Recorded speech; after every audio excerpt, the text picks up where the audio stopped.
గం గణపతయే నమః. హరి ఓం.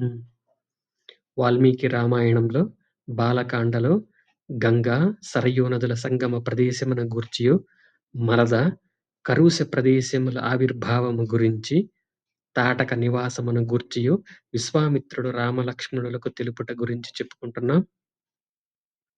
నరశ్రేష్ఠుడైన ఓ రామ, బ్రహ్మదేవుడు కైలాస పర్వతమునందు తన మనస్సంకల్పముతో ఒక సరస్సును సృష్టించెను. ఆయన మనస్సు చేత నిర్మింపబడినది కావున ఇది మానస సరస్సు అను పేరుతో ప్రసిద్ధి వహించినది. దీనికి బ్రహ్మ సరస్సు అనియూ పేరు. మానస సరస్సు నుండి బయలుదేరి అయోధ్యను కొంతవరకు చుట్టుకొని ప్రవహించుచున్నది ఈ సరయూ నది. సరస్సు నుండి పుట్టినది గాన దీనికి సరయూ నది అని పేరు వచ్చినది. బ్రహ్మ సరస్సు నుండి ఉద్భవించుట వలన ఇది ఇంతయు పవిత్రమైనది. ఈ సరయూ నది గంగా నదిలో సంగమించునప్పుడు నీటి తరంగముల వలన సంఘర్షణ వలన సాటిలేని ఈ మహాధ్వని కలిగినది. ఓ రామ, ఈ నదీద్వయ సంగమునకు శ్రద్ధాధరములతో నమస్కరింపుము.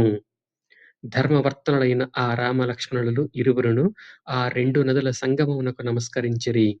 పిమ్మట గంగానది యొక్క దక్షిణ తీరమునకు చేరి వేగముగా ముందునకు నడువసాగిరి. ఇక్ష్వాకు వంశమున జన్మించిన శ్రీరామచంద్రుడు జనసంచారము లేని దట్టముగానున్న ఆ అడవిని గాంచి మునీశ్వరుని ఇట్టి ప్రశ్నించెను. ఆహా! ఈ అడవి చొరరానిదిగానున్నది. కీచురాళ్ల రొదలతో నిండినది. భయంకరములైన క్రూర మృగములతో వ్యాప్తమైనది. దారుణములైన బాసాష పక్షుల ధ్వనులతోనూ ప్రతిధ్వనించుచున్నది. ఈ అరణ్యమునందు భయంకరముగా కూయుచున్న వివిధ పక్షులను, సింహ, వ్యాఘ్ర, వరాహములను, ఏనుగులను స్వేచ్ఛగా తిరుగుచున్నవి. చెండ్ర, నల్లమద్ది, ఈరుమద్ది చెట్లతోడను, మారేడు వృక్షములతోడును, తుమ్మి, కలిగొట్టు చెట్లతోనూ, రేగు చెట్లతోడును సంకీర్ణమైన భయంకరముగానున్న ఈ కాననము పేరేమి? మిక్కిలి తేజస్వియైన విశ్వామిత్ర మహాముని శ్రీరామునితో ఇట్లు పలికెను. నాయనా, ఈ కారడిది ఎవరిదో తెలిపెదను వినుము. ఓ నరోత్తమ, పూర్వకాలమున ఇచ్చట మలదము, కరూషము అని రెండు దేశములు దేవనిర్మితములయ్యుండెను. అవి ధనధాన్య సంపదలతో తొలతూగుచు జనుడితో కలకలలాడుచూ ఉండెను.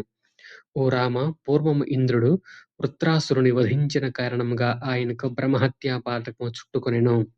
తత్ఫలితముగా అతడు అపవిత్రుడయ్యెను. ఆయనను ఆకలి దప్పులు బాధించసాగెను. దేవతలు తపోధనులైన ఋషులు ఇంద్రుని గంగా తీర్థోదకముల చేతను, మంత్రపూతములైన కలశోదకముల చేతను స్నానము చేయించిరి. దాని వలన అతడు అపవిత్రయు ఆకలి బాధయు తొలగెను. దేవతలు ఋషులు ఈ ప్రదేశమునందు ఇంద్రుని శరీరమునకు ఏర్పడిన అశుచత్వమును, ఆయన ఆకలి బాధను పోగొట్టి మిక్కిలి ఆనందించిరి. అపవిత్రతయు ఆకలి బాధయు తొలగి శుచియగుటచే ఇంద్రుడు సంతసించి వెంటనే ఈ దేశమునకు అత్యుత్తమమైన ఒక వరమును ప్రసాదించెను. నా శరీర మాలిన్యములను గ్రహించిన ఈ రెండు ప్రదేశములు మలద, కరూష అను పేర్లతో ఖ్యాతికెక్కి ధనధాన్య సంపదలతో తొలతూగుచుండును. శక్తి సంపన్నుడైన ఇంద్రుడు ఆ దేశమునకు ఉత్తమ వరములిచ్చి ఆదరించుటను, పూజించుటను చూచి దేవతలెల్లరును ఆ ఇంద్రుని బాగు బాగు అని ప్రశంసించిరి. ఓ శత్రు సంహారక రామ, మలద, కరూష అను ఈ ప్రదేశములు ధనధాన్య సంపదలతో సంతోషముతో చిరకాలము వర్ధిల్లినవి.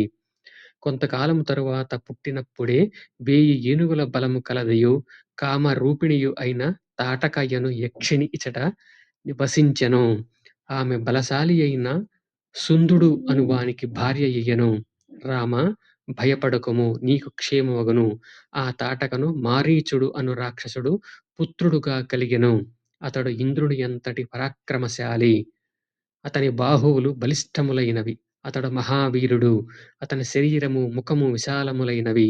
భయంకరుడైన ఆ మహారాక్షసుడు నిరంతరము ప్రజలను బాధింపసాగెను. ఓ రామ, దుర్మార్గురాలైన తాటక, మలద, కరూష అను ఆ రెండు జనపదములను నిత్యము ధ్వంసమునర్చుచున్నది. ఇచ్చటికి 1.5 యోజనముల దూరమున ఆ తాటక ఈ దారిని ఆక్రమించి నివసించుచున్నది. కనుక ఆ తాటక వనమున్న దారిననే మనము వెళ్ళవలెను. నా మాటను పాటించి నీ బాహుబలముతో దుర్మార్గురాలైన ఆ తాటకను వధింపుము. ఈ దేశమున మునుపటి వలె ఎట్టి ఉపద్రవమును లేకుండా జేయుము. సామాన్యులకు ఎదిరింప సాధ్యము కాని ఈ ఘోర రాక్షసి ధ్వంసమునర్చిన ఈ పుణ్య ప్రదేశమునకు ఎవ్వరును రాజాలకున్నారు. కలకలలాడుచున్న ఈ దేశమున తాటక ధ్వంసము గావించిన తీరును, తత్ఫలితముగా ఇది నిర్జనముగా మారిన విధమును పూర్తిగా తెలిపితిని. ఆ తాటక ఇప్పటికిని ఈ అడవిని విడిచిపెట్టుట లేదు. సాటిలేని ప్రభావశాలి అయిన విశ్వామిత్ర మహాముని పలికిన ఉత్తమ వచనములు విని, పురుష శ్రేష్ఠుడైన రాముడు సముచిత రీతిలో ఇట్లు ప్రశ్నించెను. ఓ మునీశ్వర, యక్షులు అంతగా పరాక్రమవంతులు కారని ప్రతీతి. అబలయైన ఆ తాటక యక్షిని 1000 ఏనుగుల బలము కలిగియుండుట ఎట్లు సంభవము? అంతట మిగుల తేజశ్శాలి అయిన శ్రీరాముని వచనములను విని సంతోషంతో విశ్వామిత్రుడు శత్రుభయంకరుడైన రామునితో మధురముగా ఇట్ల నుడివెను. రామా! ఆ అబల అంతటి బలవంతురాలగుటకు కల కారణమును వినుము. వరప్రభావమున ఆమె 1000 ఏనుగుల బలమును పొందినది. పూర్వము సుకేతుడు అను ఒక మహాయక్షుడు ఉండెను. అతడు గొప్ప పరాక్రమవంతుడు, సత్ప్రవర్తన గలవాడు, సంతానము లేనివాడు కావున అతడు తీవ్రమైన తపస్సును ఆచరించెను. అతని తపస్సునకు సంతుష్టుడైన బ్రహ్మదేవుడు ఆ సుకేతునకు ఒక కన్యారత్నమును ప్రసాదించెను. ఆమె పేరు తాటక. కాని సృష్టికర్తగా ప్రసిద్ధికెక్కిన బ్రహ్మ ఆ యక్షునకు పుత్రుని మాత్రము అనుగ్రహింపలేదు. అయితే పితామహుడు ఆ కన్యారత్నమునకు మాత్రము 1000 ఏనుగుల బలమును ఒసంగెను. అట్లు జన్మించిన ఆ తాటక క్రమక్రమంగా పెరిగి పెద్దదై యుక్త వయస్కురాలై చక్కని రూపశోభలతో విలసిల్లెను. తండ్రి అయిన సుకేతుడు ఆమెను జంభాసురుని కుమారుడైన సుందునకు ఇచ్చి వివాహము చేసెను. కొంతకాలం తరువాత ఆమె ఒక కుమారుని కనెను. అతని పేరు మారీచుడు. అతడు ఎదిరింప శక్యము గానివాడు. అగస్త్యముని శాపమునకు గురి అయి రాక్షసుడయ్యెను. ఓ రామా! సుందుడు అగస్త్యుని వలన మృతి చెందెను. అప్పుడు తాటక తన కుమారుడైన మారీచునితో గూడి అగస్త్య మహామునిని చంపుటకు పూనుకొనెను. తన భర్త మృతికి కారకుడైన అగస్త్యుని ఎడ క్రుద్ధురాలై ఆయనను తినివేయుటకు గర్జించుచూ ముందుకు ఉరికెను. కుమారునితో గూడా తన మీదికి విజృంభించి వచ్చుచున్న తాటకను జూచి మహర్షి అగస్త్య భగవానుడు మిక్కిలి క్రుద్ధుడాయెను. రాక్షసత్వమును పొందుము అని ముందుగా మారీచుని శపించెను. పిమ్మట ఓ తాటక, నీకు ఈ రూపము పోయి భయంకర రూపము ప్రాప్తించును. వికారమైన రూపముతో, వికృతమైన ముఖముతో నరమాంస భక్షకురాలివగుము అని అతడు తాటకను గూడా శపించెను. అట్లు అగస్త్యుని శాపమునకు గురి అయిన తాటక అందులకు తట్టుకొనలేక క్రోధముతో ఉడికిపోయెను. ఆ కారణముగా తాటక అగస్త్యుడు సంచరించిన ఈ పవిత్ర ప్రదేశమునంతయును ధ్వంసమునర్చుచున్నది. కనుక ఓ రాఘవ, దుష్ప్రవర్తన గలదియు, మిక్కిలి భయంకరమైనదియు, తన పరాక్రమముచే లోకమునకు ఉపద్రవములు కలిగించుచున్నదియు అయిన ఈ తాటకను హతమార్చి గోవులను కాపాడుము, బ్రాహ్మణులను హితమును గూర్చుము. ఓ రఘునందన, శాపమునకు లోనైన ఈ తాటకను చంపుటకు నీవు తప్ప ఈ ముల్లోకములందెవ్వడును సమర్థుడు కాడు.